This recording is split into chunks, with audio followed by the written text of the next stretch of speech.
ఫిలిప్పీ పత్రిక ఫిలిప్పీ పత్రిక మొదటి అధ్యాయం ఫిలిప్పీ పత్రిక మొదటి అధ్యాయం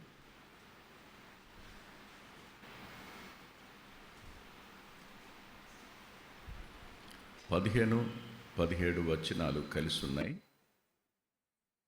వాటిని మనమందరం కలిసి చదువుకుందాం. కొందరు అసూయ చేతను, కలహబుద్ధి చేతను, మరికొందరు మంచి బుద్ధి చేతను క్రీస్తును ప్రకటించుచున్నారు. వారైతే నా బంధకములతో కూడా నాకు శ్రమ తోడు చేయవాలని తలంచుకొని శుద్ధ మనసుతో కాక కక్షతో క్రీస్తును ప్రకటించున్నారు. వీరైతే నేను స్వార్థపక్షమున వాదించుటకు నియమింపబడి ఉన్నానని ఎరిగి ప్రేమతో ప్రకటించుచున్నారు.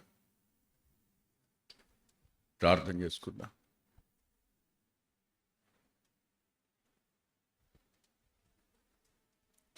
దయగలిగిన మా గొప్ప తండ్రి,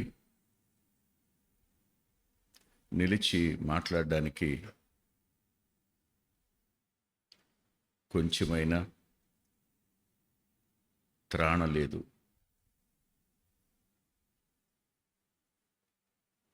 దేహం అసౌకర్యంగా ఉంది. మనసు అననుకూలంగా ఉంది. ఆత్మలో దుఃఖం ఉంది. అయినా ప్రకటించవలసిన భారం, బాధ్యత నా మీద ఉన్నాయి. అందుకే నిలబడ్డాను. నన్ను బలపరుచు అని యందు నేను సమస్తము చేయగలను అన్న నీ దాసుని మాటను జ్ఞాపకం చేసుకుంటున్నాను. నేను ఎప్పుడు బలహీనుడనో అప్పుడే బలవంతుడన్న మాట కూడా ఆధారం చేసుకుంటున్నాను. ప్రత్యేకంగా నీ కృప నిరంతరం ఉంటుందనే సత్యం, మీరు మంచివారనే వాస్తవం మేము ఎన్నడూ మరొకుందుముగాక. మేము ఎవరి పక్షానున్నామో మరోసారి మమ్మల్ని మేము పరిశీలన చేసుకుందామని మీ పాదాల వద్ద మనవి చేస్తున్నాం. మా అంతరంగాన్ని పరిశీలించుకోవడానికి, మా మాటలను మేము గతంలో పలికినవి ఇప్పుడు పలకాలని కొత్త వాటిని కల్పించుకుంటున్న పరిస్థితి వద్ద మమ్మల్ని మేము నీ ఎదుట, నీ వెలుగులో, నీ వాక్యపు ప్రమాణాల చొప్పున న్యాయవంతుడైన నీ ఎదుట పరీక్షించుకుని యోగ్యమైన రీతిలో బలలో పాలుపంపులు పొందడానికి కృపనిమ్మని నీ దాసుని మరుగుపరచండి. యేసుక్రీస్తు ప్రభు వారి పేరిట ప్రార్థిస్తున్నాం తండ్రి, ఆమేన్.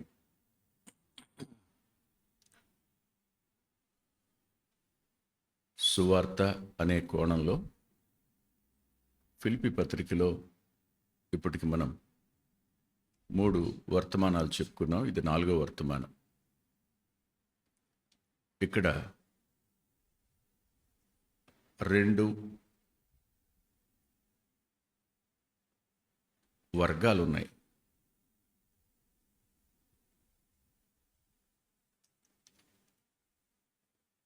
ఇద్దరు దేవుని పిల్లలుగానే ఉన్నారు. ఇద్దరు సువార్తను ప్రకటించేవారుగానే ఉన్నారు. ఇద్దరు విశ్వాసులే. ఇరుపక్షాలు సువార్తను ప్రకటిస్తున్నవారే. కానీ వారి యొక్క వైఖరిని పౌలు గారు ఇక్కడ స్పష్టంగా చెప్తున్నాడు. చూడండి, మొదటి వర్గం ఎలాంటి వారు.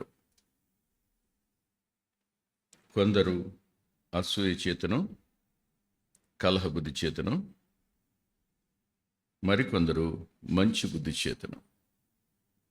విశ్వాసులే, దేవుని వాక్యం చెప్పేవారే, దేవుని గురించి సాక్ష్యం ఇస్తున్నవారే. కొంతమంది అసూయతో కలహ బుద్ధితో ఉన్నారు, కొందరు మంచి బుద్ధితో ఉన్నారు. ఇది ఫస్ట్ క్లాసిఫికేషన్. మనకు ఈ విషయాలు అర్థం కావు, వీటిని పెద్దగా పట్టించుకో. ఇవి చాలా ఏమనాలి, అల్పమైన వాటిగా అనుకుంటా, చాలా లైట్గా తీసుకుంటా. పౌలు గారు ఈ మాటలు చెప్తున్నప్పుడు హృదయంలో ఉన్న నొప్పి, దేవుని ఆత్మకు కలుగుతున్న దుఃఖం ఈ వచనాల్లో కనిపిస్తుంది. ఇద్దరూ ప్రకటిస్తున్నవారే, కానీ ఇద్దరిలో ఇంత వ్యత్యాసం ఉంది. ఈ వ్యత్యాసాన్ని మరింతగా వివరిస్తున్నాడు ఇదే వచనాల్లో. వారైతే ఎవరు వారు? అసూయ చేత, కలహబుద్ధి చేత ఉన్నవాళ్ళు నాకు శ్రమ తోడు చేయవలని తలంచుకొని, నాకు శ్రమ తోడు చేయాలని తలంచి, వారి ప్రకటనలో ఉన్న అసూయ ఎవరి మీద? పౌలు మీద. వారి ప్రకటనలో ఉన్న కలహబుద్ధి, వారి అంతరంగంలో ఉన్న కలహబుద్ధి ఎవరి మీద? పౌలు మీద. నేను ఒకసారి పౌలు కాలానికి వెళితే, పౌలు కూడా నీలాంటి నాలాంటి మనిషే. ఇప్పుడు నాలో మీకు లోపాలు కనపడుతున్నట్టే పౌల్లో కూడా లోపాలు కనపడి ఉంటాయి. నా మీద మీలో కొంతమంది కష్టం ఉన్నట్టు పౌలు మీద కూడా కష్టం ఉండి ఉంటుంది. అనుమానం ఏం లేదు కదా. అప్పుడు జైల్లో ఉన్న పౌలుకి ఈ సంఖ్యలు సాలవని, తీర్పు కోసం నిలిపి ఉంచడం సాలదని, పౌలు చుట్టూ ఉన్నవారిని పౌలుకు దూరం చేయాలని, ప్రకటించబడిన ప్రాంతంలో వ్యక్తుల మనసులను పౌలు మీద నుండి తొలగించాలని, పౌలును డీఫేమ్ చేయాలని, పౌలు యొక్క కీర్తిని మసకబార్చాలని వీళ్ళు ప్రకటించడం ప్రారంభించారు. ఊహించండి, ఇప్పుడు ఎవరు వీళ్ళు? They are not born again, they are not doing the Lord's work. Yes, రక్షించబడిన వాళ్ళే, దేవుని పని చేస్తున్నారు. కానీ వారి ముఖ్యమైన గురి ఏమిటి? పౌలుకు శ్రమ తోడు చేయాలి, పౌలు కృంగిపోవాలి, పౌలు కృంగిపోవాలి.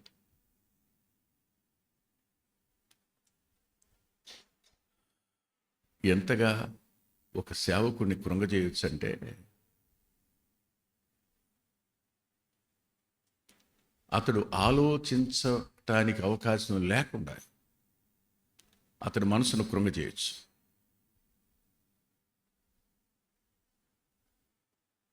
ఒక దైవ సేవకుడు ఇలా అన్నాడు,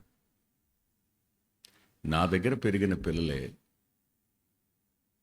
నన్ను గురించి చెడు మాట్లాడుతున్నారు, ఇవాళ నా మనసు కృంగిపోయింది, నేను వాక్యం ప్రకటించలేను అంటాడు ఆయన. నేను ప్రకటించలేను అంటాడు.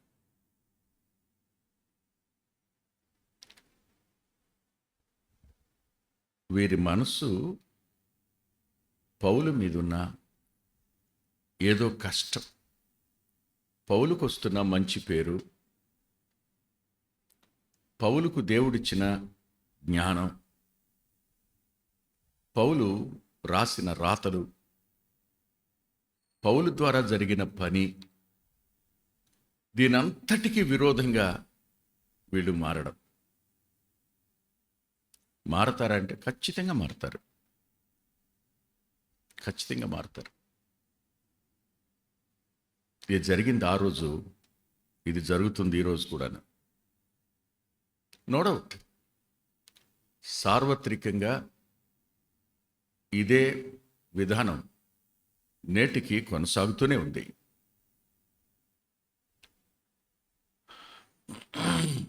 రెండో వారి గురించి మాట్లాడుతూ, వీరైతే నేను సువార్త పక్షమున వాదించుటకు నియమించబడి ఉన్నానని ఎరిగి,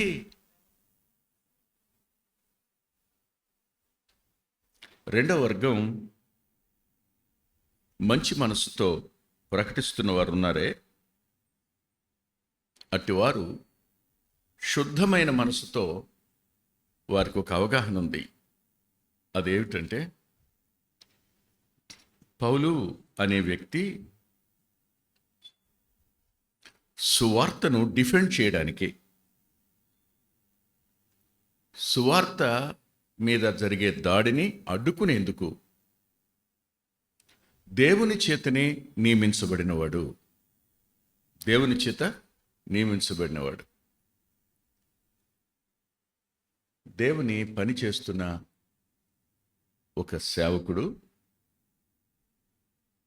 ఈ స్థాయికి రావడానికి ఎన్ని సంవత్సరాలు పట్టుంటుందో ఒకమారు మీరు ఆలోచించండి. ఇవాళ పౌలు రోమా ప్రభుత్వం విలవిలలాడిపోయేటంత, యోధా మతం జవాబు చెప్పలేనంత, ఎందుకు మీరు సంకెళ్ళు వేశారు అంటే ఆనాటి రోమా న్యాయస్థానం జవాబు చెప్పలేనంత స్థాయిలో అతను ఉన్నాడు. అట్టివాణ్ణి ఈ ప్రజల మధ్య తక్కువ చేయడానికి, అతని గురించి చెడు మాట్లాడడానికి బయలుదేరి వెళ్ళారు. ముఖ్యమైన ఉద్దేశం ఏంటి వీళ్ళది? సువార్త ప్రకటించడం ముఖ్యం కాదు, పౌలుని గురించి చెడు చెప్పడం ముఖ్యం. అందుకోసం దేవుని పేరట బయలుదేరారు. అందుకోసం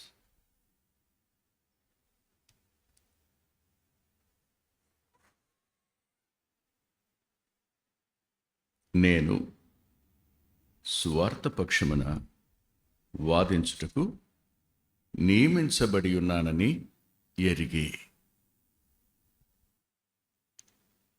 దైవికమైన దృక్పథం ఎలా ఉండాలి?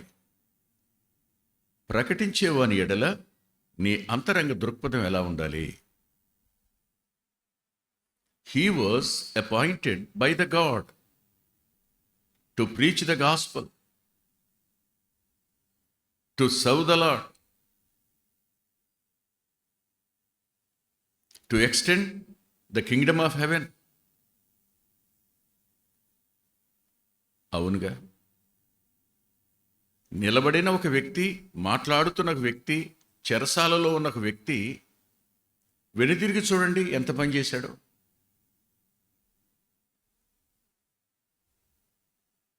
చెరసాల అధిపతి కుటుంబంతో కూడా రక్షించబడ్డా?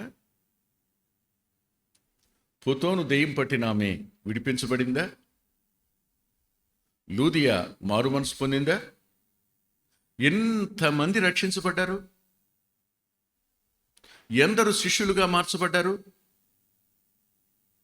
దేవుని పని పౌలు ద్వారా ఎంత అద్భుతంగా జరిగింది, ఇప్పుడు జరుగుతూనే ఉంది.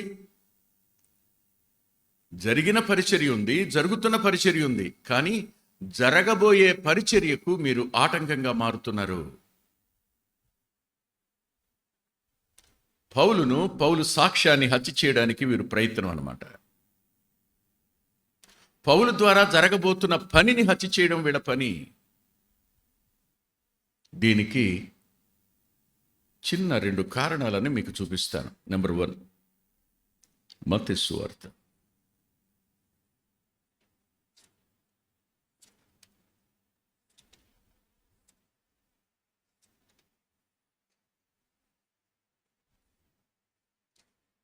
16వ అధ్యాయం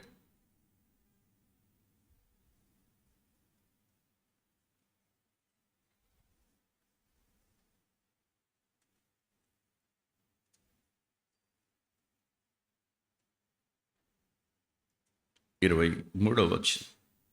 అయితే ఆయన పేతురు వైపు తిరిగి, సాతానా, నా వెనుకకు పొమ్ము. నెంబర్ 1 గుర్తుపెట్టుకోండి, అపవాది చేత ఈ విశ్వాసి, ఈ సేవకుడు ప్రభావితమయ్యాడు. అందుకనే దేవుని పనికి అభ్యంతర కారణంగా మారాడు. సరిగ్గా ఈ సంఘటనని ఇక్కడికి తెచ్చి పెట్టుకుని అర్థం చేసుకోవడానికి we need the mind of the spirit of God. దైవాత్మ యొక్క మనస్సు మనకు అవసరం. ఎందుకో చెప్తున్నాడు ఆయన, చూడండి, నీవు మనుష్యుల సంగతులనే ఆలోచించుచున్నావు గాని దేవుని సంగతులను ఆలోచించటం లేదు. పౌలుకు విరోధమై పౌలు చేసిన పనిని చూడక దేవుడు పౌలును ఎలా నియమించాడో, ఎందుకు నియమించాడో గ్రహింపు లేక అతన్ని గురించి కక్ష కట్టి అతని మీద అసూయ పెంచుకుని వారు అతని సంకెళ్లకు, చెరకు, శ్రమను తోడు చేయాలి అనేటువంటి ఆలోచన, is it from the heaven or is it from the hell? ఇది పరలోకం నుంచి వచ్చిన ఆలోచన, దురాత్మల నుండి వచ్చిన ఆలోచన? మీరే చెప్పండి. అరే రే రే రే విశ్వాసులేనా? ఎస్. వాక్యం చెప్పేవాళ్ళేనా? అవును. అందుకనే వాడు ఏర్పరచబడిన వారిని సహితం మోసం చేసేవాడు.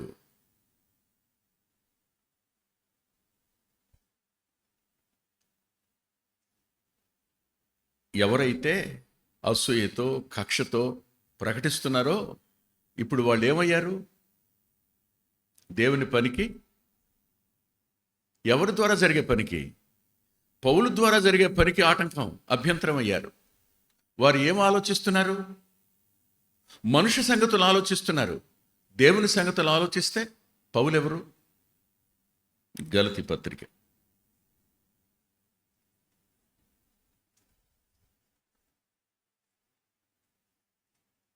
1వ అధ్యాయం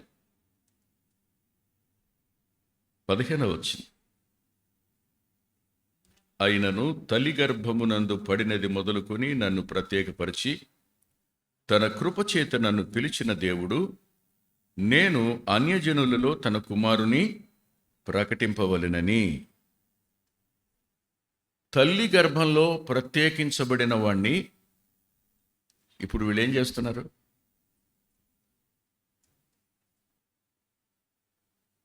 దేవుడు అతడు అమ్మ గర్భంలో ఉండగానే నా సేవకుడని అతన్ని ప్రత్యేకించాడు, పౌల్ని. అలాంటి వాడిని ఇప్పుడు ఏం చెప్తున్నారు వీళ్ళు?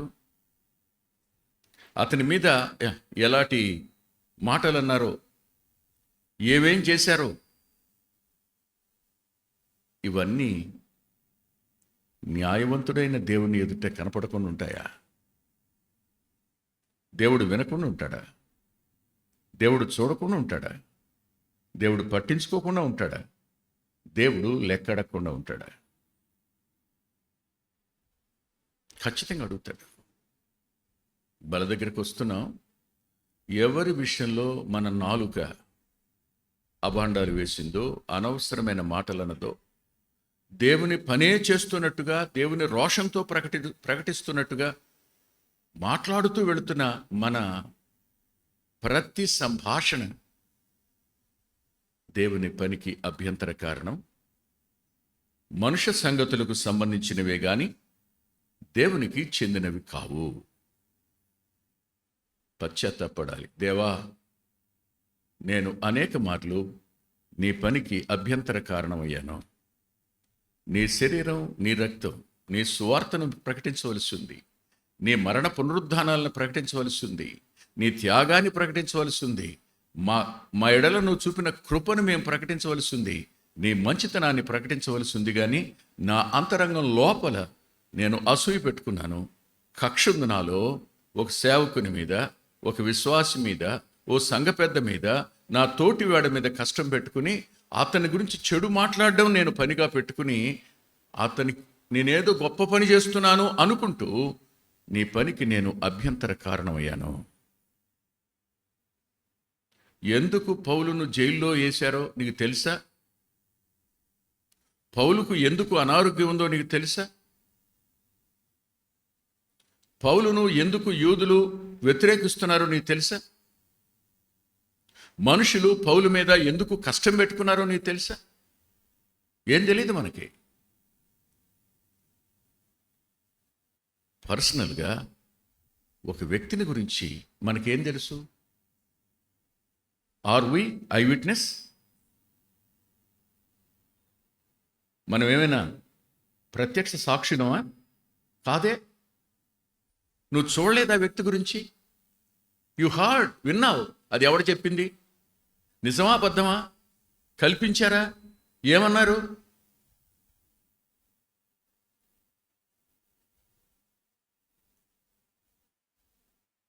తిమోతిని దగ్గర చేసుకుని మార్కును దూరం చేసుకున్నాడు అనొచ్చుగా?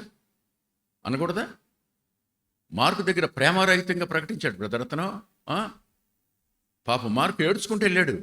ఆ ఇల్లు ఎటువంటిది అనుకుంటున్నారు మీరు? వాళ్ళమ్మ ఆ మేడగది. అక్కడి నుంచి ప్రార్థనకు జవాబు వచ్చింది. పేతురు అర్ధరాత్రి పూట ఇంటికి వచ్చాడు. అక్కడ రక్షించబడినవాడు మార్కు. ఆ మార్కును తక్కువ చేశాడు బ్రదరు. పేతురంటే గిట్టదెత్తనికే ఏమైనా అనొచ్చు, ఏదైనా కల్పించవచ్చు. మన నాలుకేగా అసూయందుగా లోపల. నాకు ఈ ఉదయకాలం నేను ఆదికాండం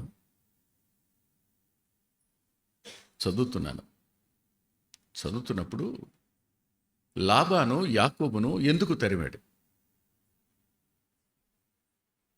ఒక కారణం చెప్పండి మీరు. Tell me a simple reason how Laban hunted Jacob. ఓ రీజన్ చెప్పండి మీరు.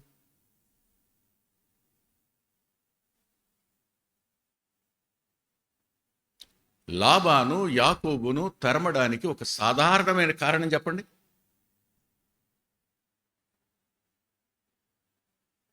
చెప్పగలరా?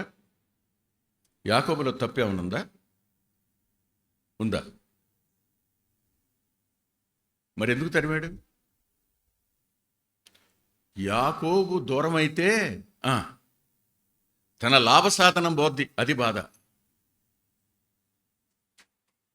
తన నోటితో తానన్నాడు, నేను వెళ్ళిపోతాను, 14 సంవత్సరాలు కొలువు చేశాను కదా, నా భార్యల్ని నా పిల్లల్ని తీసుకుని వెళ్ళిపోతాను అంటే లాబాన్ అన్నాడు, నేను శకునం చూసి తెలుసుకున్నానయ్యా, నిన్ను బట్టి దేవుడు నన్ను ఆశీర్వదించాడని. ఏం దూరం అవుద్దని? యాకోబు లాబాను దగ్గరికి వచ్చేటప్పుడు లాబానుకు ఉన్నది కొంచెం, చాలా కొంచెం. పౌలు గారు రాకమునుపు సువార్త వాళ్ళ దగ్గర కొంచెమే ఉంది. వాళ్ళకి ఆత్మీయత లేదు, వాక్యం అంతగా తెలియదు. ఇప్పుడు నేర్చుకున్నారు వాక్యం. దేవుడు పౌలును వాడుకున్నాడు. పౌలు ద్వారా వీరికి ఎన్లైటైన్మెంట్ వచ్చింది, వాక్యం అర్థమైంది. ఇప్పుడేమనుకుంటున్నారంటే వీఆర్ మోర్ దాన్ పాల్ అనుకుంటున్నారు.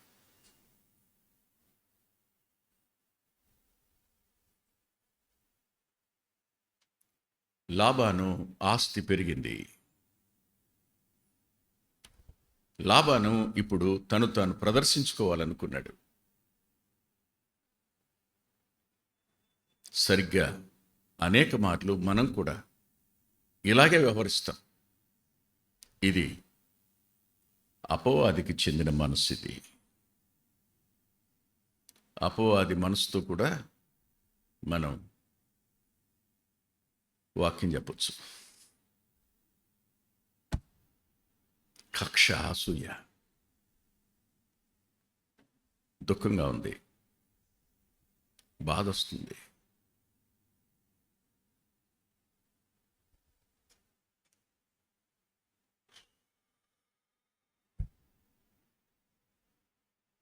రెండో మాట చూడండి, యోహాను సువార్త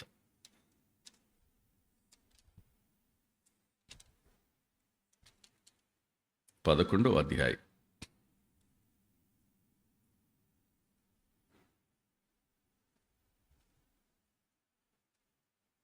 49. 11వ అధ్యాయం యోహాను సువార్త 49, 50 వచనాలు. అయితే వారిలో కయప అని ఒకడు ఆ సంవత్సరము ప్రధాన యాజకుడై ఉండి, మీకేమీ తెలియదు, మన జనమంతయు చనిపోకుండానట్లు, నశింపకుండానట్లు ఒక మనుష్యుడు ప్రజల కొరకు చనిపోవుట మీకు యుక్తమని మీరు ఆలోచించుకొండ్రు. విన్నారు ఈ మాట? భలే ఆలోచన కదా ఇది. దేనికోసం ఇది? To protect our selfs. మనల్ని కాపాడుకోవడానికి ఒక వ్యక్తిని బలి చేయడం. భూ సంబంధమైన సంగతులు ఆలోచించడం, మనల్ని కాపాడుకోవడానికి ఎదటి వ్యక్తిని బలి చేయడం. రోమా వారు యూదులను నాశనం చేయకుండా ప్రభువును ఒక్కడిని బలి చేస్తే సరిపోద్దన్నాడు. ఇప్పుడు రోమా వారు కానీ యోధా మతం కానీ క్రైస్తవుల్ని ఏమీ చేయకుండా ఉండడానికి పౌలుని ఒక్కడిని బలి చేస్తే చాలు కదా. మనల్ని మనం కాపాడుకోవాలనే తాపత్రయం, దేవుడు కాపాడాలనే తాపత్రయం కాదు, దేవుడు కాపాడాలనే ఉద్దేశం కూడా కాదు. ఈ 2 వచనాలను ఇక్కడ పెట్టి చూసినప్పుడు నాకు అనిపించింది, ఇదే కదా. Till now the same attitude continuing in so many peoples mind. ఇప్పటికీ ఒక వ్యక్తి ద్వారా దేవుడు చాలా పని కట్టాడు. ఆ వ్యక్తిని దేవుడు వాడుకున్నాడు. ఆ వ్యక్తి ద్వారా దేవుడు మహిమ పొందాడు. ఆ వ్యక్తి ద్వారా అనేక ఆత్మలు ఆదరించబడ్డాయి. ఆ వ్యక్తిని సాధనంగా వాడుకుని దేవుడు అనేకులను అగ్నిలో నుంచి వెలుపలికి లాగినట్టు లాగాడు. కానీ ఆ వ్యక్తిలో నీ ఎదుటికి లోపాలు తెచ్చింది ఎవడు? నీ స్వార్థం.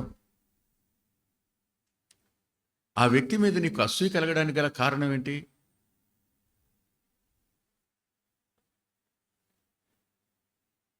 లోక సంబంధమైన, భూ సంబంధమైన, మనుష్య సంబంధమైన తలంపులు ఇవే.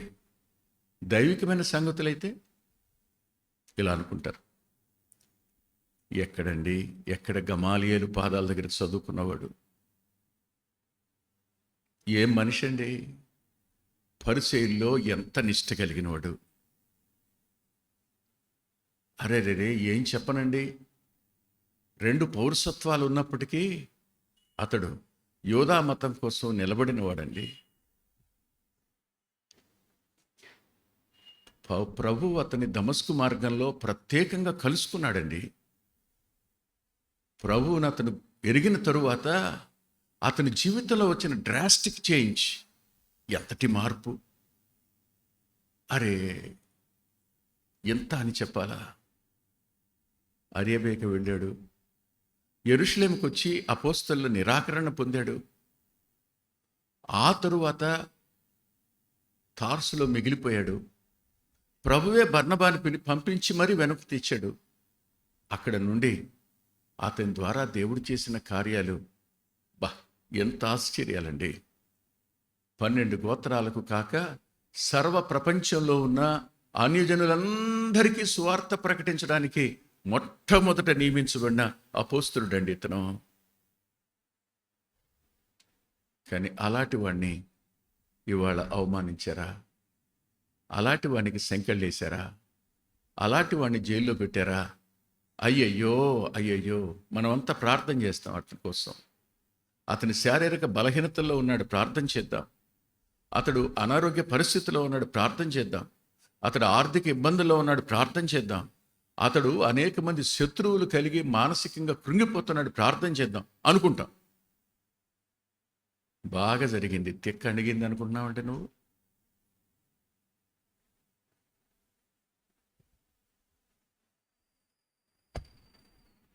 అపవాది కలిగిన మనసు వచ్చిందనమాట. నువ్వు అపవాది యొక్క క్లచెస్లోనే ఉన్నావు. Mind it.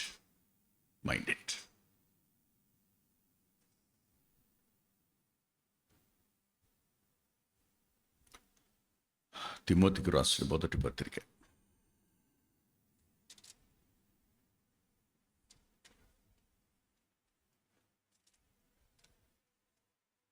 1వ అధ్యాయం, 2వ అధ్యాయం. తిమోతికి రాసిన మొదటి పత్రిక 2వ అధ్యాయం 7వ వచనం. ఈ సాక్ష్యమిచ్చుటకై నేను ప్రకటించువాడనుగాను అపోస్తలుడనుగాను విశ్వాస సత్యముల విషయంలో అన్యజనులకు బోధకుడుగాను నియమింపబడితిని.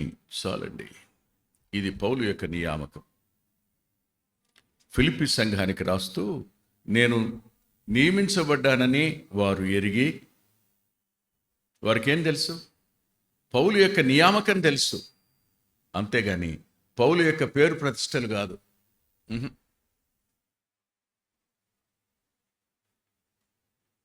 నేనే ఇలా అంటాను. ఎవరో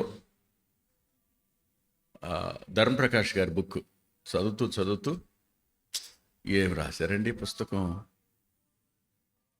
ఎంత అద్భుతంగా ఉందండి, ట్రైన్లో వెళ్తూ భలే ఉందండి, బా ఈ సోదరుని చూడాలని ఉందండి, ఇతనితో మాట్లాడాలని ఉందండి అంటే ఎదర కూర్చున్న వ్యక్తి ఎవరు? అతను రాసింది వెంకటరత్నమా? అయ్యో,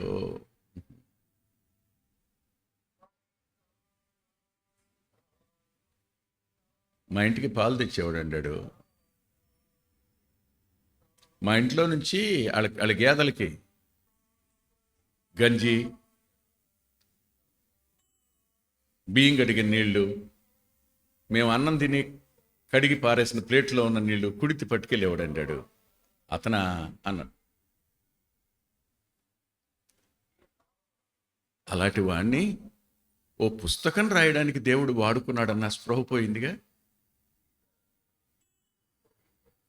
వాళ్ళు దేవుని ఎరగని వాళ్ళైతే నో ప్రాబ్లం, ఎరిగిన వాళ్ళైతే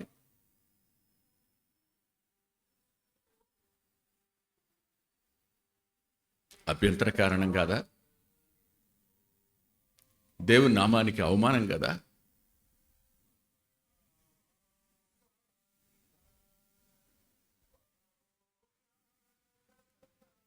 శరీర సంబంధమైన ఆలోచనలు కాదా?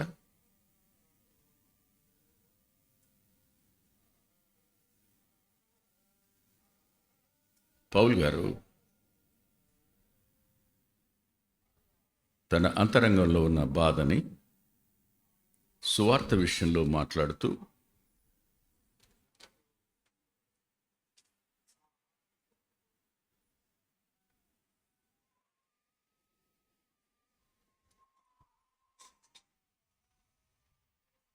పౌలులో కనిపించిన ఒక ఔన్నత్యం, he is on the pinnacle of spiritual heights. ఆత్మీయ శిఖరాగ్రం మీద పౌలు ఉన్నాడు.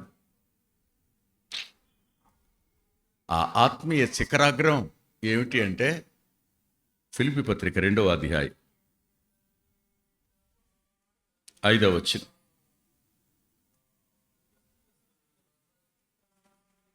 క్రీస్తు యేసునకు కలిగిన ఈ మనస్సు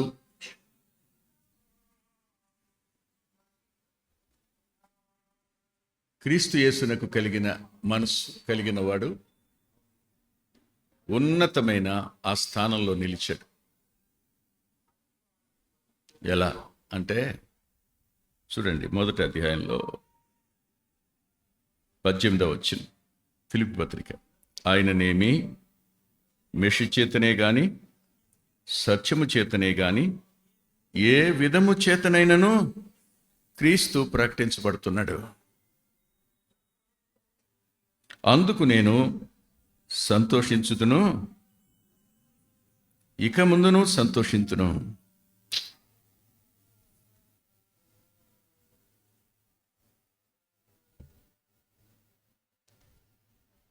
ఏం గొప్ప మనసు అండి ఇది.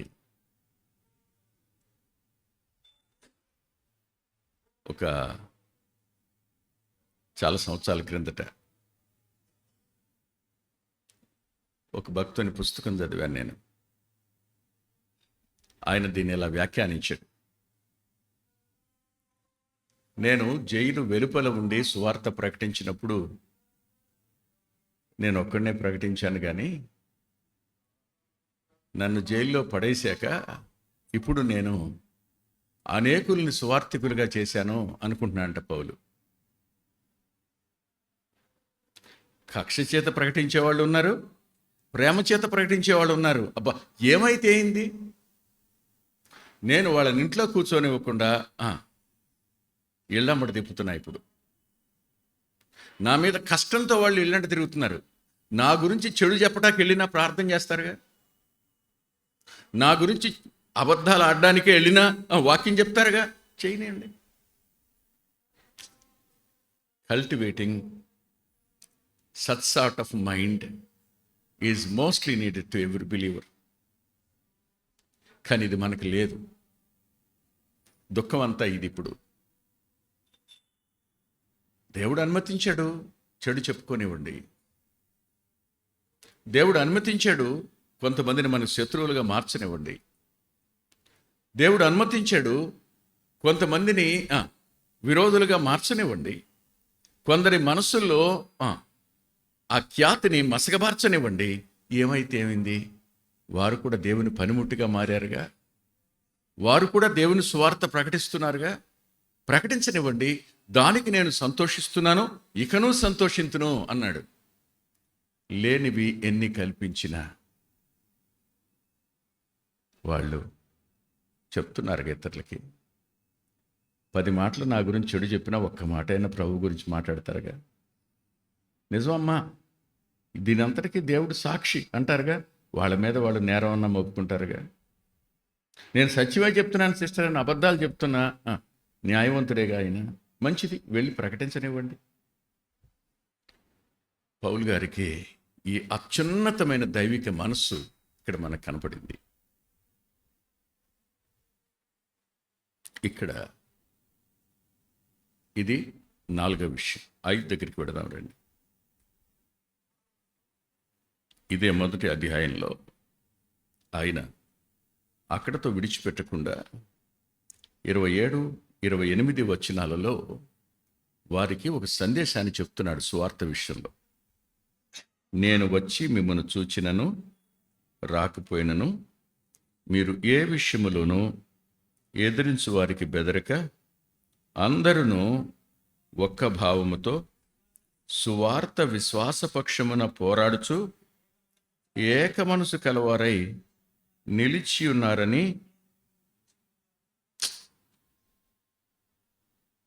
ఏం కోరుతున్నాడు? కక్ష చేత ప్రకటించేవారు, ప్రేమ చేత ప్రకటించేవారు ఏక మనసు రావాలని కోరుకుంటున్నాడండి. మీకు అర్థమైందా? వాళ్ళిద్దరూ కొట్టుకు చేస్తే సంతోషించాలనుకుంటాం మనం. మన పక్షాన 10 మంది లేచి ఏంటి మాట్లాడుతున్నారు మీరు, వెంకటరత్నాన్ని వచ్చి మీకు ఏమైనా తెలుసు ఆయన గురించి అనాలని కోరుకుంటాం. అలా అంట్లా వాళ్ళిద్దరిలో ఏక మనసు కావాలని కోరుకుంటున్నాను అన్నాడు. ఇది సువార్త పక్షంగా పనిచేసే వారిలో దైవాత్మ కార్యం జరగాలి అంటే ఏక మనసు ముఖ్యం. ఏక మనసు లేకుండా పరిశుద్ధాత్మ దేవుని కార్యం జరగనే జరగదు. నేను చాలాసార్లు మీతో చెప్పాను, ఎలమరులో మొట్టమొదటిసారి సువార్త కూడికలకు వెళ్ళడం జరిగింది. నేను అనుకోకుండా కూడికల్లోనే ప్రారంభమైంది నా పరిచర్య. కానీ నన్ను పాంప్లెట్లో పేరేసి పిలిచింది ఎలమర్రు వాళ్ళు. ఎలమర్రు వెళ్ళి వాక్యం చెప్తున్నప్పుడు కాలువ అవతల ప్రక్కన పెట్టారు. ఇటుప్రక్క ఉన్నవారు అటుప్రక్క ఉన్నవారు ఏడుస్తూ గుండెలు బాదుకుంటూ పాపాలు ఒప్పుకుంటూ వచ్చేవారు. ఇంట్లో ఉన్న వాళ్ళు కూడా ఉండలేకుండా పరిగెత్తుకుంటూ వచ్చారు.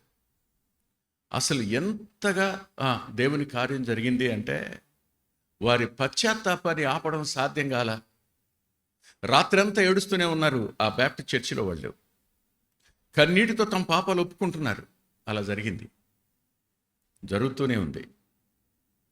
కానీ అందులో ఒక వ్యక్తి నేను మాట్లాడుతున్నప్పుడు ఇది జరిగింది అన్నాడు. అది తనకు ఆపాదించుకున్నాడు. అందరూ ఎవరెవరో ఎవరికి తెలియదు, ఎవరి బ్యాక్గ్రౌండ్ ఏంటి ఎవరికి తెలియదు. అందరిలోనూ దేవుని పని చేయాలని ఒక మనసు మాత్రమే ఉంది. మనుషుల గురించిన ఏ ఆలోచన ఎవరికీ లేదు. నేను ఇది అనే ఆలోచన లేదు. అలా ఉన్న రోజున దేవుని పని అద్భుతంగా జరిగింది. కొద్ది నెలలు గడిచినాయి. అందులో ఒక అతను అన్నాడు, అన్నా వాడు బేపనోడే కాదన్నాడు. ఇతను బ్రాహ్మణుడు. వాడు బేపనోడు కాదన్నా, బ్రాహ్మణుని చెప్పుకుంటున్నాడు అని అన్నాడు.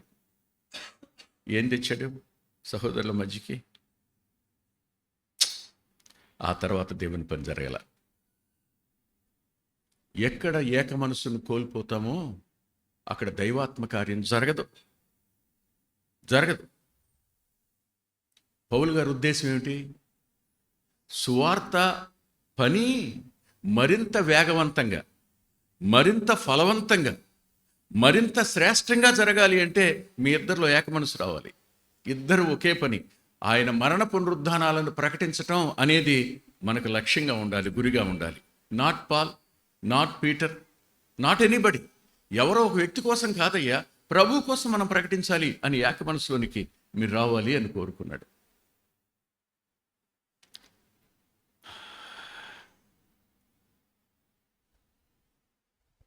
ఇందులోనే రెండవ పార్శ్వం ఉంది.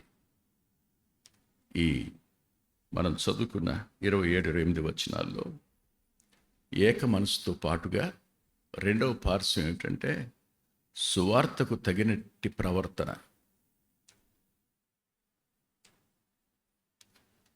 సరైన ప్రవర్తన నుండి వాక్యాన్ని బోధించు, ఏక మనసు కలిగి బోధించు. సువార్త అప్పుడు పాతాళలోక ద్వారాలను గెలుస్తుంది. సంఘం ఎదుట పాతాళలోక ద్వారాలు నిలవనేరు. సువార్తకు తగిన ప్రవర్తన లేకుండా, ఏక మనసు లేకుండా మీరు సువార్త ప్రకటించడం కాదు, కానీ ఇలా ప్రకటించాలని నేను కోరుకుంటున్నాను. నేను వచ్చినా రాకపోయినా, అంటే నేను ఈరోజు చచ్చిపోయినా మీరు మాత్రం ఏక మనసుతో ఉండాలని కోరుకుంటున్నాను. ఇదే జైల్లో నా జీవితం ఆఖరైపోయినా మీరు సువార్తకు తగినట్టు ప్రవర్తించాలని కోరుకుంటున్నాను అన్నాడు. పౌల్లో కనిపించిన క్రీస్తు యేసు యొక్క మనస్సు ఇది కదా.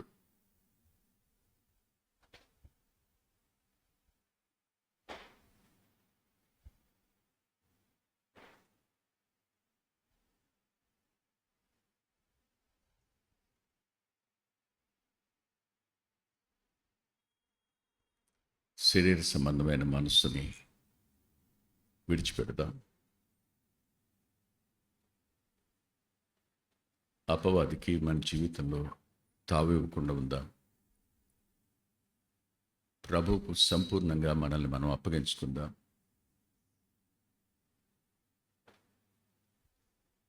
ఏక మనసు కలిగి ఉందాం. సువార్తకు తగినట్టుగా ప్రవర్తిద్దాం.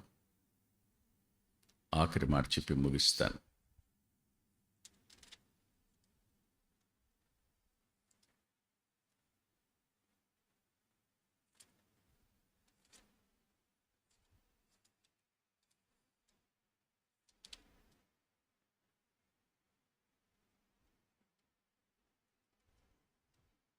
ఫిలిప్పీ పత్రిక 4వ అధ్యాయం 15వ వచనం.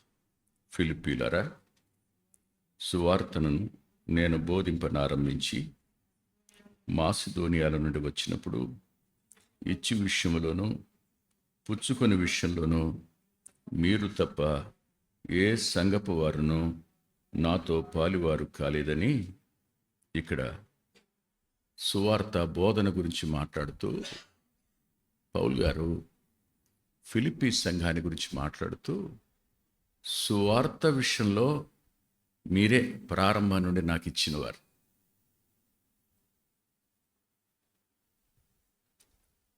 సువార్తకు ప్రోత్సాహం మీరు, సువార్తలో మీ ధనం ఖర్చయింది, సువార్తలో మీరు పంపిన వస్తువులు ఖర్చయ్యాయి. మీరు సువార్త పనిచేసే నాకు నా పనిలో, సువార్త పనిలో మీరు పాలువారై ఉన్నారు. ఈరోజు అంతియోక్ తరపున మిషనరీస్గా పనిచేస్తున్న వారు ఉన్నారు. వారందరికీ ప్రతి నెల అంతియోక్ మనీ పంపుతూనే ఉంది ఎన్ని సంవత్సరాలుగా. వాళ్ళందరి పనిలో నుండి ప్రతిఫలం సంఘానికి అందుద్ది, అనుమానం లేదు. అంతేకాదు, వెంకటరత్నం చేసే పని కానీ, రాసే పని కానీ, ప్రకటించే పని కానీ, వీటన్నింటికీ యుద్ధం చేసే వాడికి ఎంతో, సామాను దగ్గర కాపలా ఉన్నవాడికి కూడా అంతే జీతం ఉంటుంది. నా కోసం ప్రార్థించే మీకు, పౌలు కోసం ప్రార్థించే వారికి, పనిచేసేవారు పనిచేసిన దానిలో నుండి రాదగిన ప్రతిఫలం ప్రతి వ్యక్తికి అందుద్ది.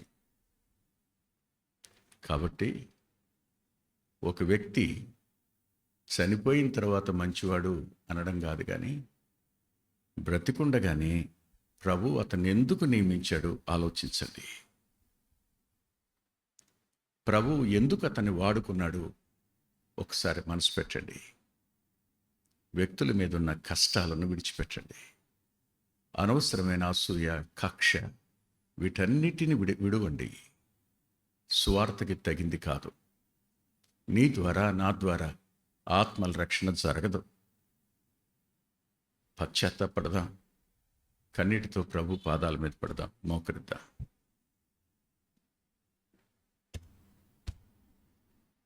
ప్రేమగల తండ్రి, పరిశుద్ధుడైన దేవా, కనికరించారు, కొద్ది మాటలైనా చెప్పడానికి బలపరిచారు, కృతజ్ఞత చెల్లిస్తున్నాను. దేవా, నీ సన్నిధి కాంతి నీ పిల్లల హృదయాల మీద ప్రకాశించేనాయన. నీ సువార్తకు తగినట్టుగా ప్రవర్తించడానికి, నీ మనసు కలిగి జీవించడానికి సాయపడమని యేసుక్రీస్తు ప్రభు వారి పేరిట ప్రార్థిస్తున్నాం తండ్రి. ఆమేన్.